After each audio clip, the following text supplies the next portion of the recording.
I kept wondering why my child doesn't follow instructions. Put your shoes on, get your bag, come here.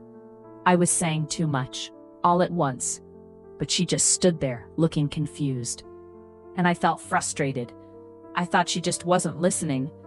But then I paused, and I realized something important. He didn't need more words, he needed simpler steps. One step at a time. So I tried again, just one step. I show her how to loose shoelace, and then something changed. She tried. She wore her shoe herself, then another.